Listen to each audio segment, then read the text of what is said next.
I'm Father Gregory Pine, and welcome back to Off-Campus Conversations here on the Thomistic Institute podcast, where we follow up with Thomistic Institute speakers, chase down insights, and help further the conversation insofar as said conversation conduces to salvation. So for this installment, I'm delighted to be joined by my confrere, Father Dominic Langevin. Thanks for joining.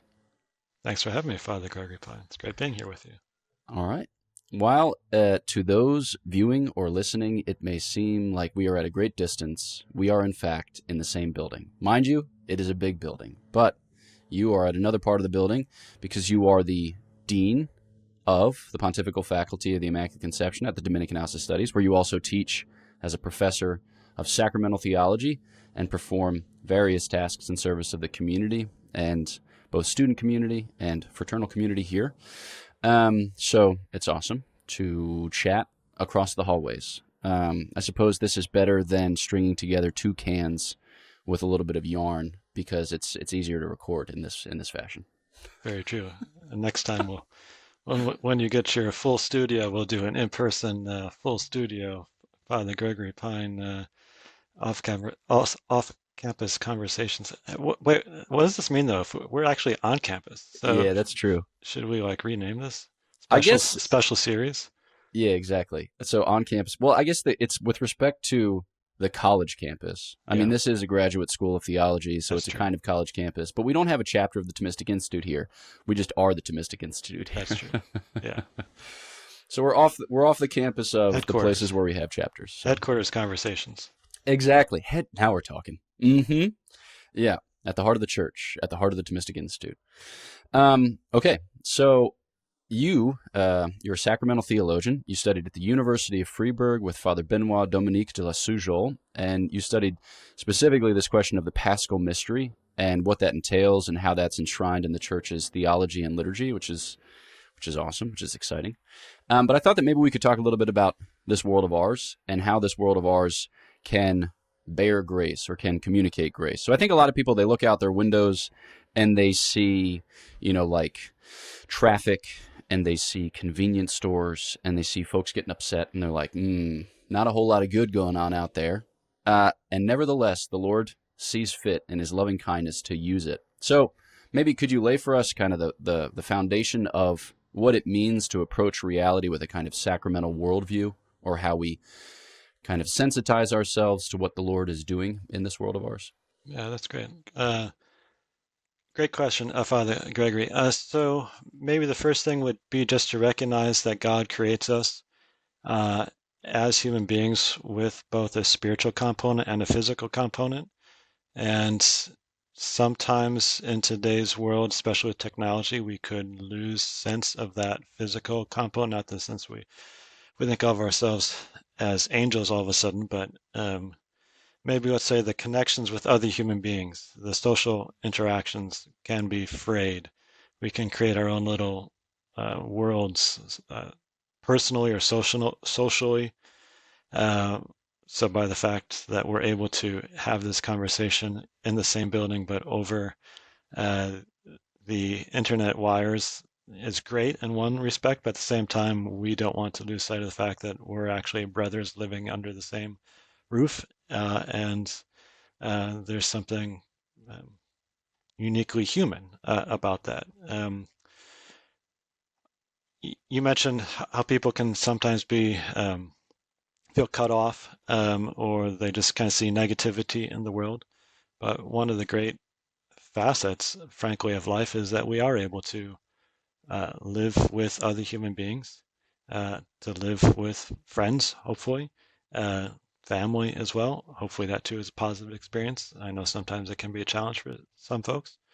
But that is one of the goods that we enjoy, that this social interaction. And so that provides a foundation for then how God interacts with us for our individual and communal salvation. So the fact that God has created us as physical and interpersonal is also how he saves us. So we see this most especially with the incarnation of Jesus Christ. The fact that God became man in Jesus Christ is a great condescension. The fathers of the church say a great way that God kind of bends down to our level in order to lift us up. So the fact that he interacts with us, teaching us, interacting with us, and then saving us through all of the events of his life, that which he did actively, that which he suffered, that which he kind of underwent more passively in terms of his, let's say, his passion, for instance, his death. All of that is salvific for us.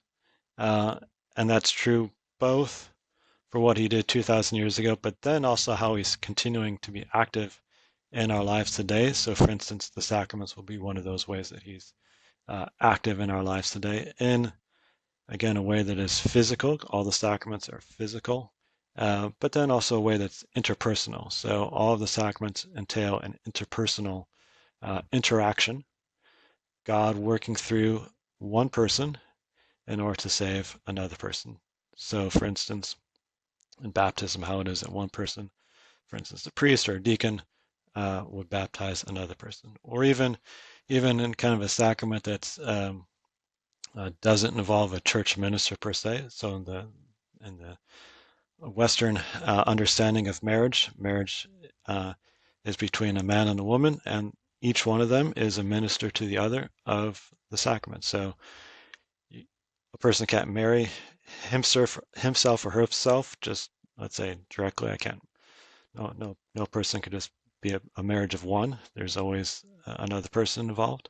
But even in that very intimate union of marriage, there's kind of an interpersonal dimension, but also a physical dimension where Christ works through another person for our salvation and for his glory. So God is glorified, is worshipped in all the sacraments as well, even more primarily than our salvation occurs. So that's a long answer, but hopefully it gets at your question of how it is that there's a sacramental dimension to all of reality. Yeah. So a kind of follow-up thought is, I don't know how many people, but I suspect some people are tempted to a kind of angelism. Like they experience their humanity in cumbersome ways. They're like, gosh, emotions, these things are so complicated. I wish I didn't have emotions. Or like bodies, these things are so silly. It's like you go through a growth spurt in middle school and you're like, I feel like a baby giraffe. What is going on right now? So Maybe you do, Father, okay, because you are what, 6'4" or 6'5" or so? something like that. Yeah. Not even the tallest member of my immediate family, though, so I have nothing to boast of.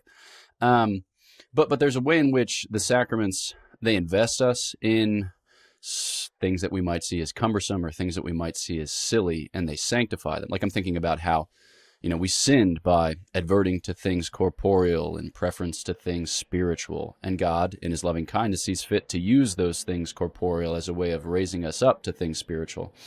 So could you talk about maybe just a little bit of how, not like sacraments as body positivity, but like how sacraments help us to like invest in or engage with our material world, our physical world as God intends us to? Yeah, great question. So definitely our bodily aspects are complicated. People sometimes say that their social interactions with other individual human beings are complicated, but it's also true sometimes that we just interiorly are complicated. We're complicated even as physical beings. So do our bodies work the way we want them to work? Even if it's not just a middle school kid growing up and becoming or feeling like a giraffe all of a sudden, but maybe it's just something like we want our bodies to work a certain way and they don't. We get sick. Or we don't necessarily have the looks that we want or the physical strength or athletic abilities that we want. Or we're just clumsy sometimes. I mean, even if you're the best athlete, sometimes you trip and you do something like that makes people laugh, and you're like, oh, how embarrassing. In terms of the sacraments, and you mentioned like body positivity, again, I'd go back to that idea that God condescends to work with us in our physicality. So God doesn't have physicality per se. God is beyond all physical matter. And yet he chooses to work with us in our physicality uh, for our ennoblement. So, for instance, how is it that, not how is it, but it is the case that God speaks to us through other human beings? So, how does, for instance, that in the Old Testament, God raises up prophets in order to interact with the Israelites and indeed the whole world. So, you got someone like Jonah, who goes to speak to the Ninevites, even though they're not Israelites, and says, "Hey, guys, wake up! You're sinning." God's not very happy. It's in your best interest to repent, and they do. So how is it that God is able to interact just in our ability to speak with each other? It's rather. Um, I mean, it seems so simple to speak with someone, and yet if you think about the complexity involved with that, I mean, it's astounding. You're not going to be able to find computers that are able to interact with us in the way that we can, in the kind of that creative way that's also salvific. Well, God does that and much more. So AI can do like certain things in terms of writing poetry or whatever else, or writing a sentence, kind of drafting someone's homework assignment, writing a paper for them. But are they able to do what two human beings are able to do in terms of being able to show expressions of sympathy, love, or frankly, even the fact that someone is able to communicate hurt uh, and to bring about hurt through their words. Uh, that's a rather, it shows the power that we have of interaction with each other. But that same power magnified at a divine level is what God is able to do. So, for instance, in speaking with us through other human beings, but then also in other physical ways. So, for instance, how it is that, uh, for instance, in the life of a child, a mother or father's tender care helps that child, even in physical ways. So, like teaching the child how to tie their shoes. You could describe it like, okay, you put this lace over that lace, and put them together in a particular way. Or maybe also just a mother or father kind of physically bends down and says, okay, like, let's put your hands here, then put your hands here, and okay, here we go. Oh, we got it. Oh, fantastic. Good job, little Joey. Uh, okay, so there's a physical help going on, but then, as we get older and more things come along, there's a way that we are able to help each other physically. Again, God's able to do that in the sacrament. So, for instance, how it is that in the sacrament of the anointing the sick, where a priest goes to anoint a sick person with the oil of the sick, uh, it involves a tangible sign of God's love physically to a person who's physically suffering at that point. So someone who, for instance, might be suffering from a life-threatening illness, to have a priest of God come to say, God is here with you, I am here with you in this moment of physical suffering, uh, that is a powerful sign, but a sign that is able to cause salvation and cause healing for that sick person who often can feel very lonely. Illness makes us very isolated, kind of make us want to hole up in our own little cave, kind of create a cocoon around ourselves. Well, sometimes it's important for other human beings, those who love the person, which the church does and God does, to kind of break through that isolation. The sacraments are able to do that. Again, kind of uh, highlighting, working with our physical bodies, working with kind of who we're supposed to be in God's providence, and then bringing around a positive, as you say, in terms of body positivity, bringing around a positive physical interaction. Um, okay, One so that, I think and one that we had a no, physical please. interaction, but also a spiritual interaction, because it's not just at the level of the body; it's at the level of the soul, which is spiritual. So in that necessary connection between our bodies and our souls, the sacraments are able to touch both sides. So through the physical, we get to the spiritual. I'm I'm thinking of a text from St. Thomas, well, a description that comes up in the De Veritate and in the Summa and perhaps elsewhere, so I've forgotten, where he describes how the sacraments of faith, well, the sacraments, they establish a kind of contact. So, God is acting in his Christ through his mysteries, and he's establishing contact with those mysteries by faith, spiritually, and by sacrament, corporeally. And so this idea of contact, that we are, in laying hold of the sacraments or having the sacraments applied to us or dispensed to us, we are put in living communion with or in real contact with the Most High God. But I think that folks, in hearing that, they'll think about the faith dimension. They're like, okay, so it's good to hear things about sacramental theology and liturgical theology, even just like sacramental life and liturgical life, as a way by which to gain fresh perspective, a new vantage on these realities, and appreciate better, what's at stake. But also, like, how am I supposed to pay attention? And I think that's where the fact that the sacraments are signs of sacred things that make men holy, can be helpful or fruitful. So, like, for a Catholic who might be inclined to pick up a book from the shelf to the tune of getting more out of Mass, who's looking to enrich his or her sacramental and liturgical life, like, how are we supposed to pay attention to those signs? How are we supposed to care, or how are we supposed to invest in a truly or really sacramental way? Just so I understand, are you looking for books or just looking for practices in general when you? Maybe, yeah, just like, how do you pay attention to signs? Like, Yeah. what I'm thinking more about, like, the logic of sacramental and liturgical life, because sometimes, like, we get really anxious or we get really tuned up and we're like, I just have to pay attention to this and to that. And then you'll see people, like, holding their Magnificats in front of them during the proclamation of the gospel, like making sure that they comprehend every word. And it's like, you can, look at the deacon, look at the priest, look at the preacher. Like, there's something going on. There's a kind of sacramental encounter that's transpiring through signs. I suppose the homily would be in an extended sense. But I'm trying to get at that, like, logic. When people are concerned or maybe even anxiety riddled, that they get out of Mass what they ought to get out of Mass. Like, how do they find what they need in the sacramental logic itself? Sure. I'd say I'm seeing a couple angles, and maybe you and I can kind of tease these out together.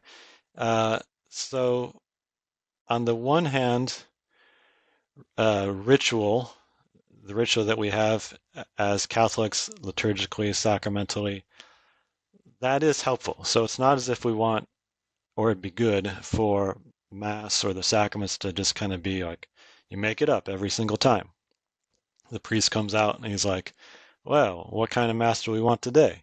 Um, or, in terms of baptism, like, okay, let's kind of figure out new and creative ways to do baptism. Well, so we don't want that, because frankly, Christ instituted 7 different ways for us to be saved through the sacraments. And the church has also developed liturgies over time. And there is a healthy way that we're able to give worship to God and receive his sanctification in set ways through set liturgies that take care of some of the structure. And that's good, because we as human beings need structure. Like looking at little kids, if they have absolutely no structure from their parents or from their schools or teachers, whatever else, it's actually not helpful for their growth. And surprise, surprise, adults are actually the same way too.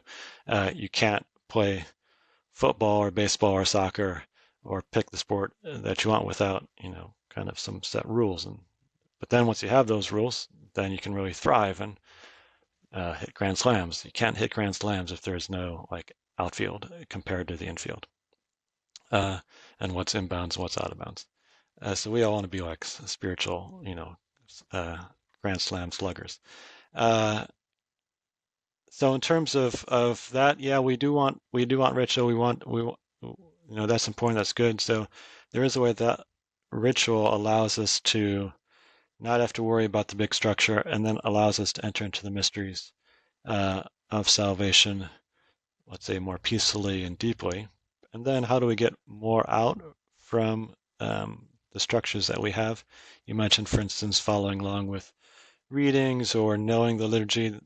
Part of the great things that have occurred over the last 200 years with what's called the liturgical movement, which is something that developed in France and Germany in the 1800s and has developed since then, is trying to help persons subjectively in their individual devotion know how the liturgy is working, and for instance, knowing the text or kind of understanding how the rites work so that we can, through increased knowledge, also have increased charity. Because as you know, as a professor of the virtues here at the Dominic Council Studies, uh, love follows knowledge. So if we're loving the true and the good, we're going to, excuse me, if we know the true and the good, we're going to love the true and the good.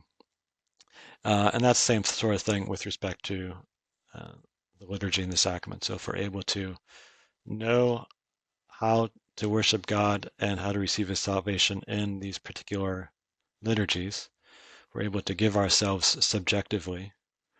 So it's not as if it's just a kind of objective, well, these are the structures, these are the texts for today, but we can enter into them individually, more subjectively.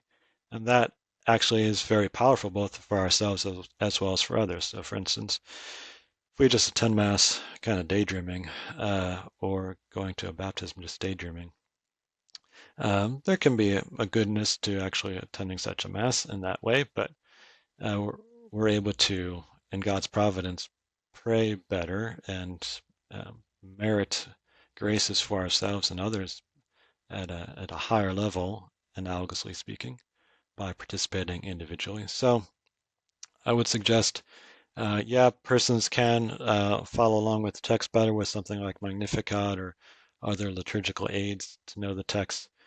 But then even more broadly, the entire Christian life factors into our liturgical lives. So it's not as if we just show up to the church and just click a button and then all of a sudden we're in liturgical mode and everything will kind of fall into place. But what were we doing an hour previous to showing up at church? If we're acting in an unchristian fashion, chances are we're not going to be able to just like turn the switch and act in a very Christian fashion by when we're at the liturgy, when we're at participating in a sacrament. So our ethical life, our intellectual life, uh, everything we're doing in society, everything we're doing in the family, with our friends, all that contributes as well to our liturgical and sacramental practices and our ability to kind of cooperate and work with God and work with our other um, Catholic neighbors, brothers and sisters when we're at church or wherever we're participating in the sacraments. So I want to What are ask your thoughts? Yeah, I'm sure you got some thoughts on this too. What do you got in terms of knowledge and love coming together with respect to liturgy and the sacraments yeah, and I think devotion and kind of individual participation? yeah. So your first response apropos of like creativity within bounds, or like sacramental liturgical life as transpiring within kind of rubrical adherence. I'm very, like obviously I'm very sympathetic to that. I think that like a lot of the Christian life is perhaps best described as showing up. Like I'm made a little bit nervous by, and nothing that you said made me nervous, but like a little bit nervous by intellectualist approaches to sacramental and liturgical life, where it's like, well, if you just understood every word and every sentence and every paragraph, then you would be a turbo saint. It's like I don't know about that. Yeah, You I know, think you're right at that. That's good. That's a good analysis, and yeah, good point. yeah. So I just think that there's something to be said for just like showing up and then trusting that the Lord has a plan for your life and that plan is going to transpire through the sacramental and liturgical means appointed to it. You try to do better each day or each week. But like there's some days where you slept poorly, or there's some days where your child is in the midst of a meltdown. And it's like, oh man, am I backtracking or backsliding? It's like, I think you're just living your life. And I think the sacramental and liturgical life is supple enough to accompany you even when things are going weird. Yeah, that's true. So, It's great, how merciful God is. So there are some sacraments that we receive that they happen only once, and chances are for those ones you are rather keyed up on. So most persons, when they get married, husband and wife, they're pretty much awake when that happens. If they're not awake, well, that's probably a problem. But usually they're very much awake. When kids or adults are confirmed, they usually, are awake at that sort of time. But something like Mass and Holy Communion is something that we can participate in frequently, and we should. But as you say, certain days we're just distracted. But God in His mercy still makes available these sacraments and the graces. And so we should continue to frequent these sacraments. Same thing for a sacrament of penance, confession, reconciliation, whichever name you want to use for it. The fact that we're able to grow in holiness with these sacraments over the long term. God works progressively with us. And often it's only in hindsight that we're able to see, going to Mass faithfully every week, and even better, multiple times during the week, that has changed my life over the course of years. And so God in His mercy has made me a better man, a better woman compared to what I was, well, in my case, a better man, but just someone talking. Someone could say, yeah, I'm a better person now than what I was 10 years ago. By God's grace, by God's mercy, not necessarily just what I did, but God working to get me to Mass, even if sometimes I was sleepy or other times, the kids were having a meltdown. That has been transformative in my life over these years. I wonder if you could say a little more about, we talk about the sacramental dispensation. That word dispensation can mean a couple of different things. But in this context, I'm thinking about how the sacraments accompany us through a life. And, our life has a kind of narrative quality to it, a kind of narrative coherence. There's like a beginning and a middle and an end. And I remember you're beginning the sacraments class with passages taken from the treatise on grace, where you're describing turning to God, turning from sin, and then the infusion of grace, the remission of sin, these kind of movements, as it were, in the life of the Christian, in the life of those who are justified by grace and sanctified by its ongoing work. And even just in your description there, where we look back on our lives and we gain some insights into what the Lord is doing. So the kind of principle that I have in my mind is a sacramental or liturgical patience, which permits us to kind of endure well, or navigate our lives well, with a kind of eye out for, or a heart attuned to, the working of the Lord. So that's just by way of kind of backdrop. Can you describe how, the Christian might become more sensitive to or more aware of how God is prompting, how God is indicating, how God is potentially leading him or her further up and further in through this sacramental dispensation? Anything there that you want to kind of comment on? Yeah, that's great.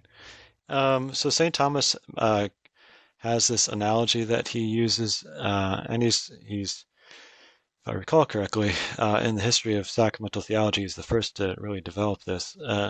The idea that with baptism, that each sacrament fits, let's say, within a narrative of human life on the physical level, such that each sacrament kind of has a part in a person's spiritual life and even the community's overall life, the church's communal life together. So with baptism, similar to how someone has to be born physically, then baptism provides spiritual life, the birth and the life of Christ. And then confirmation, just as a person needs to grow up and learn how to interact and interact in a positive and even in an active sense communally, confirmation provides the spiritual help so that the person, the Christian, can be an adult in the community and speak in favor of Christ, speak and proclaim Christ's truth in the midst of the community, and indeed even outside of the community. And then something like how physically we need to eat in order to survive and even to thrive. On the spiritual level, we have that in the Eucharist, how Christ feeds us for our walk through this life on earth in order to get to the life in heaven. So, and then with the other sacraments, something similar is going on as well. To get at your question, maybe how do we attune ourselves better to that? Partly it could be a question of just self-knowledge, where we're at in our individual lives. So someone who's in middle age is going to be different than a teenager compared to a senior citizen. So self-knowledge can help. Also, interactions with others can help with that self-knowledge. So, I mean, it could be that someone who's middle-aged could be seen as acting rather childishly by their peers. And so maybe sometimes a loved one is able to say, hey, you're too good for that. You don't need to act like a teenager or something like that. Maybe that's an interesting point, that maybe our society idolizes youth in a particular way, and maybe other societies in other times have tended to say, you need to grow up. So, in that case, maybe the sacraments help us to grow. Certainly, the sacraments help us to grow up and to act.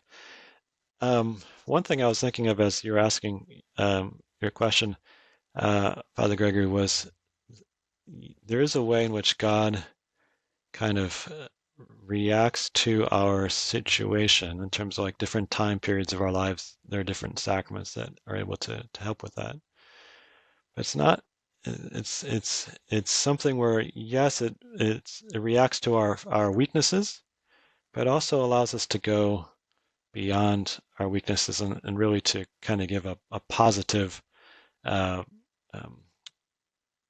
excellence that goes beyond what we're able to do naturally.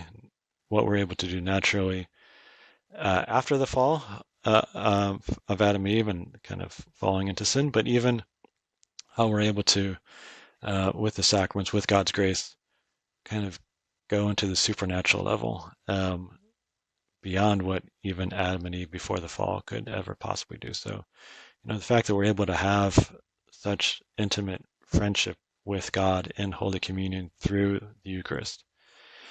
I mean, that sort of contact, you mentioned contact earlier, so it's both a physical contact, sacramentally eating, receiving Holy Communion, but then there's a spiritual contact that there's nothing higher on this earth. And so kind of in terms of like responding to where we're at in our different time periods in life, you asked, well, part of it is placing ourselves in that sacramental presence and that sacramental contact, and then daily trying to walk with those graces. So how you can see with the lives of the saints that as they live those graces, some days they're kind of thrown into ecstasy. Other days, God may allow them to endure in silence. He may not speak on those days. Does that mean that he's not present to them at those days? No. But it can be that God just wants us to be faithful even in our sacramental practices.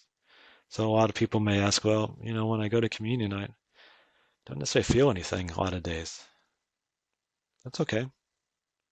Doesn't necessarily mean that there's not spiritual strength that's being given, or intellectual strength, or even physical strength. We can't necessarily always know what would be, the graces given to us, or the hypotheticals, like what if sort of things, but we just know in faith, and we can see oftentimes, as we talked about earlier, in hindsight, that God does work through the sacraments in our individual lives.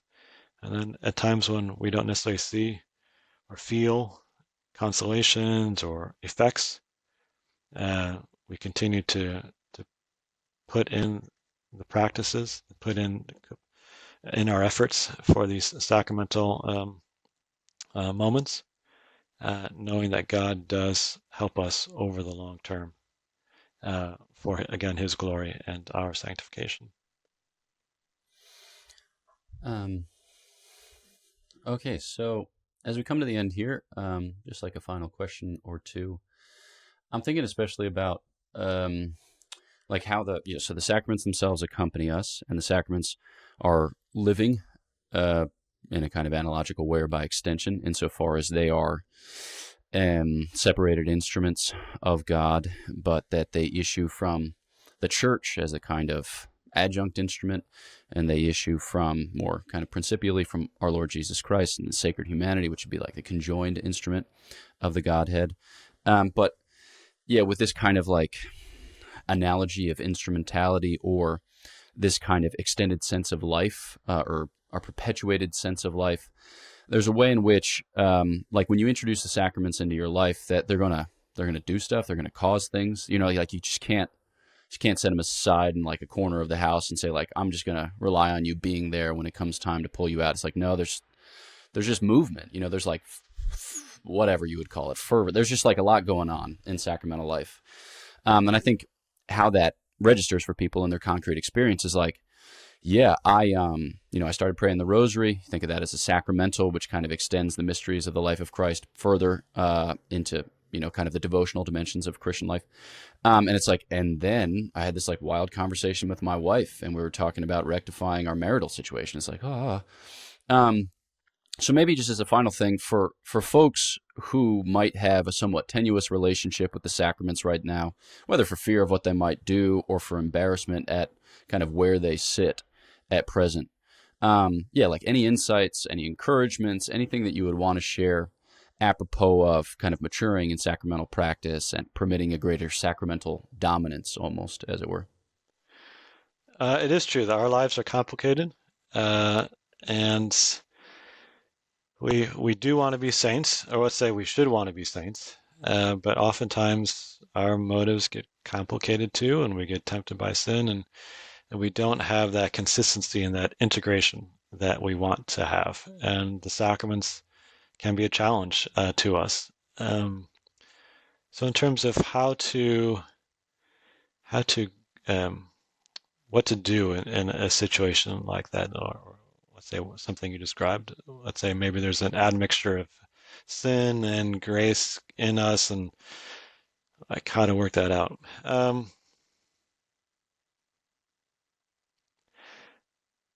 It's certainly a bigger question of how to grow in the Christian life. Goes beyond just the sacraments, I would say. But in terms of how the sacraments are able to help, given that they are, let's say, privileged moments of grace or privileged moments of religious activity, certainly they can be a wake-up call. Certainly they can be kind of a check and balance against any sin. Can be the case that they lead us to conversion. So it could be that by attending Mass, we realize, if this truly is the body and blood of Christ, which the Eucharist is, then if I'm going to be in God's presence, in Christ's presence, I really should shape up my moral life.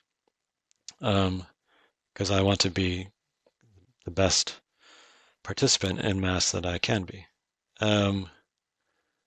So, let's say Christmas is coming up. I don't know when this video is going to get released, but maybe it's November now. Maybe it's going to come up before Christmas. Sometimes people may not go to church as often as maybe they should be, but maybe they go Christmas time. Well, maybe it's through that contact with Christ at Christmas that they're like, well, maybe I should try to do better so that my next Mass is not Easter, but this Sunday after Christmas. So how do they do it? It's certainly the case that contact with the sacraments, let's say especially the Eucharist and confession, let's say there can be transformative moments, radically transformative moments. So it can be, let's say, someone who's really in a pattern of serious sin, goes to confession, and then they're able to kind of make that break, which is what's supposed to happen in confession. But it also can be the case that our lives are a bit back and forth. And maybe even once we're on the side of avoiding serious sin, we still struggle with various venial sins or various temptations. And maybe an important thing to remember through all this is, even though the sacraments or going to liturgy can be scary, partly because there's other people around, fundamentally they are um, instruments of God's mercy, of God's love for us. And while it may be challenging for us to reject patterns of sin in our life or patterns of apathy or just kind of sluggishness, ultimately God's friendship and his initiative to us, his invitations to us to a higher happiness, that is more compelling than a life of sin or drudgery or, let's say, inconsistency or disintegration. And hopefully persons are able to experience that because, frankly, the Christian life and the sacrament, which includes the sacramental life, is awesome. It's thrilling. It's transformative. It's ennobling, and it's happy. It's blessed. And I want, as a sacramental theologian, as a priest, as just a Christian, for all people to have that joy and to have that peace that Christ is able to give through the sacraments, and then through the sacraments with the moral life and all aspects of the Christian life. That's the joy that Christ gave to us. It's the joy that we can offer as Christians to our brothers and sisters, both inside the church and outside the church. Amen. Hallelujah. I was just teaching in the theological virtues class today about joy and peace as interior effects of charity coupled with mercy. So a fitting end to a fitting theme. Father Dominic, in your capacity as Dean of the Pontifical Faculty of the Immaculate Conception, you help organize some of our academic programs, and you talk with students about those programs. Can you say a word about the types of things that people, or the types of ways in which people can study at the Dominican House? Sure. So we have various degree programs. We've got two different types of MA programs. There's an MA in theology during the, let's say, normal academic year, where students study for 2 years fundamental classes in theology, which can prepare them to go on for further graduate studies or to teach at, for instance, the high school level, or we've even had folks teach at the college level with our MA in theology, or they're able to work in the church, for instance, as a director of religious education, or work in a diocesan office. So basically able to help bring their theological education to the assistance of others in the church. We have an MA in Thomistic Studies, which is a summer program, especially geared to those who are not able to study full-time during the academic year. So they would study classes for 4 summers in a row, and then usually take another summer or two to do comprehensive exams and a thesis. We also have other degrees that are those degrees are on the let's say American civil side of kind of what they interact with. So, for instance, they would be accepted in other academic institutions. For seminarians, we have a Master's in Divinity program, which would be 4 years after philosophy studies. So that would be for seminarians. But then also for laypersons, we have things on what we call the Vatican side, the ecclesiastical side. So there are ecclesiastical degrees for which our school is one of the few places in the United States where students could get that Vatican-approved education. So starting out with a bachelor's in sacred theology, which would involve 2 years of philosophy studies and then 3 years of theology studies. That would be, let's say, the equivalent. That's what seminarians in Rome would study for.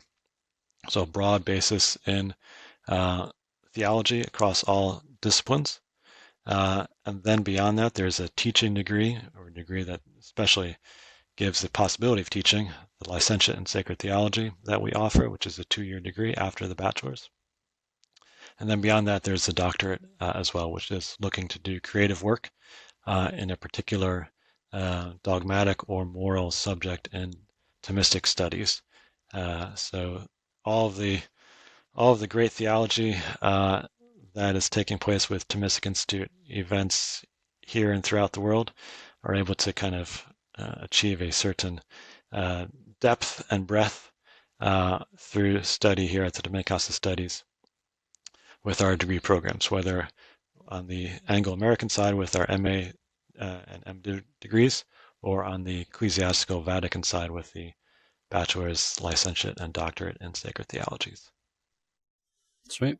Thanks. So for those of you who are listening in and have your interest piqued, maybe you're coming to the end of a bachelor's in some discipline, math, humanities of whatever sort, it could be for you. So there are some scholarships available through the Thomistic Institute and other ways by which to make your desire for funding known, and hopefully we'll be able to welcome you for a visit, or at the very least answer questions or further inquiries about those programs. So Father Dominic, thanks for joining. Let me say on that, you're right, and maybe I should have added that. In terms of, let's say, those coming in from a bachelor's degree, the most likely source of further study would be our Master's in Theology program, for which we've had students study from all sorts of backgrounds, science degrees, accounting, bachelor's, English, history, philosophy, theology, but then they're able to come here and study theology at a high level, and then go off to all sorts of things afterward. So it's very exciting, and Thomistic Institute certainly has those scholarships available. And maybe it'd be good to mention too that our website is dhs.edu. DHS as in Dominican House of Studies, dhs.edu, and you can find all the information there. Awesome. All right. Well, thanks so much for making the time. Thanks so much for recording the episode. Sure. Thank you, Father. God bless. Take care now. See you soon. All right. Turning to you, the listener. Thanks for tuning into the Thomistic Institute podcast. If you haven't yet, subscribe on YouTube or your podcast app, unless you don't want to, and then don't. All right. Know of our prayers for you. Please pray for us, and we look forward to chatting with you next time on the Thomistic Institute podcast.